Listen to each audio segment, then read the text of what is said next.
Lockdown 4 में 5 zone बनाए जाएंगे। ये बड़ा ऐलान किया गया है। पहले 3 जोन की बात थी, लेकिन अब 5 जोन बनाए जाएंगे। 5 जोन में बटेगा कोरोना संक्रमित का पूरा इलाका। बफर और कंटेनमेंट जोन की भी बात कही जा रही है और इसके जरिए अब अलग अलग राज्य सरकारें आगे बढ़ेंगी। ग्रीन, रेड, ऑरेंज के अलावा 2 नए जोन बनाए गए हैं। इसके पीछे का मकसद क्या है, ये सीधे हम जितेंद्र से ही जान लेते हैं। जितेंद्र, अब 3 की जगह पूरे 5 जोन होंगे और इन जोन को तय करने का अधिकार राज्यों को होगा। इसके पीछे का मकसद क्या समझ में आ रहा है? 2 नए जोन और क्यों जोड़े गए हैं?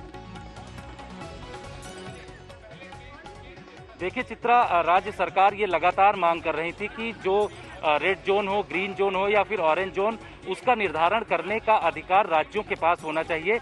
उसके आधार पर केंद्र सरकार ने जब राज्यों से उनसे पूरी जानकारी ली और जानकारी लेने के बाद उनको ये पता चला कि इसमें राज्य सरकार डिसाइड कर सकते हैं, उसमें चाहे बफर जोन बनाने की बात हो या फिर 1 जोन और बनाने की। तो 5 जोन में जब डिसाइड कर दिया गया गृह मंत्रालय की तरफ से, तो उसमें केसेस की संख्या अगर तेजी से बढ़ रही है तो उस पूरे इलाके को पूरी तरीके से कंटेनमेंट रखना है और उस इलाके में किसी भी तरीके का मूवमेंट नहीं होगा। सिर्फ और सिर्फ इसेंशियल सर्विसेज, जो कि आवश्यक सामग्री वहां तक पहुंचाना है, उसको ले जाना है।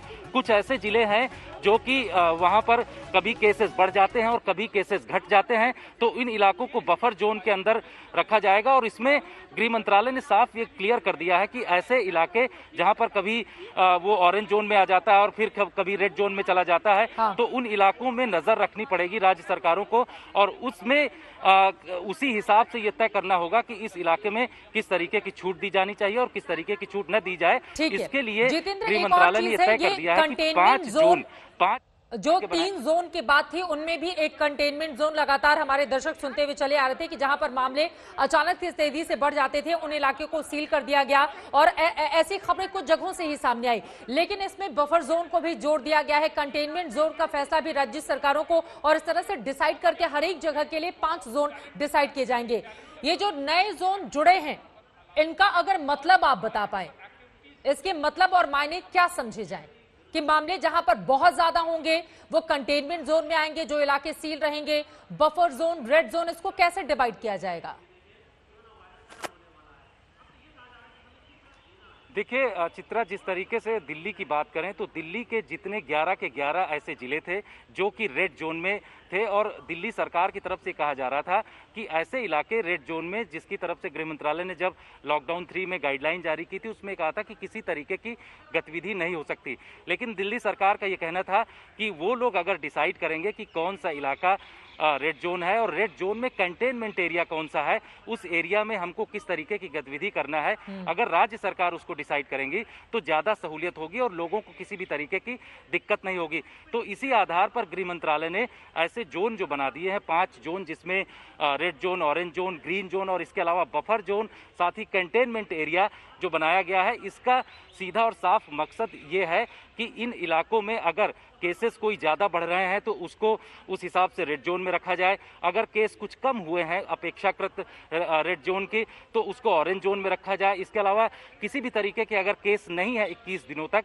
तो उस पूरे इलाके को ग्रीन जोन में रखा जाए। ऐसे में बफर जोन की जो बात की जा रही है कि कभी केस उसमें अचानक बढ़ जा रहे हैं और कभी केस घट जा रहे हैं, तो उन इलाकों को वॉच में रखा जाएगा और उसको देखा जाएगा कि किस तरीके से इन इलाकों में काम होना चाहिए, किस तरीके से वहां पर एसेंशियल सर्विसेज की जो सामान जा रही है वो जाए। इसके अलावा जो दूसरी गतिविधियां हैं उन गतिविधियों को नहीं होने दिया जाए। मुझे यही समझ में आया कि दरअसल 5 जोन बनाने के पीछे का मकसद यही है कि अलग अलग हिस्सों में बांट कर रखा जाए अलग अलग एरियाज को, और जहां पर हालात नियंत्रण में हो वहां पर ज्यादा छूट दी जाए और जहां पर हालात बिल्कुल बेकाबू होते हुए दिख रहे हो, कोरोना के सबसे ज्यादा मामले हो, वहां पर सिर्फ जो बहुत ज्यादा जरूरी सामान है उन्हीं दुकानों को खोलने की इजाजत होगी, बाकी दुकानें पहले जैसी बंद रहेंगी। इस वजह से यह बड़ा फैसला। बिल्कुल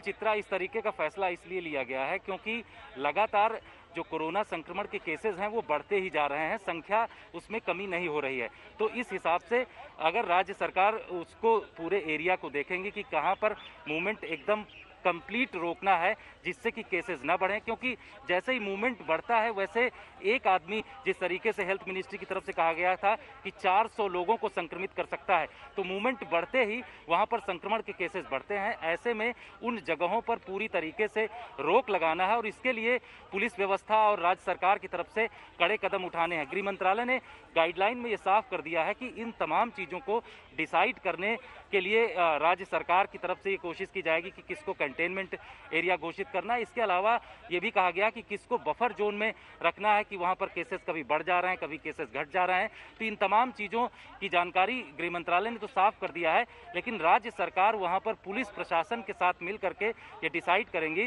कि किस तरीके से इसमें रोक लगाना है। क्योंकि केसेस जिस तरीके से बढ़ रहे हैं वैसे में उसमें गिरावट आनी चाहिए। लगातार केसेस अलग अलग जगहों पर बढ़ रहे हैं। हेल्थ मिनिस्ट्री की तरफ से ये कहा गया था कि देश में ऐसे 30 इलाके हैं जहां पर अभी भी लगातार केस बढ़ रहे हैं और उन इलाकों पर ध्यान देने की जरूरत है। तो अलग अलग जो मेट्रो शहर हैं वहां पर ऐसी समस्या ज्यादा आ रही है, जिसको कि अलग अलग जोन में डिसाइड करने के बाद वहां पर रिस्ट्रिक्शन किया जाएगा और उसके बाद इन केसेस में कमी आ सकती है। ये प्लान गृह मंत्रालय की तरफ से तैयार किया गया है।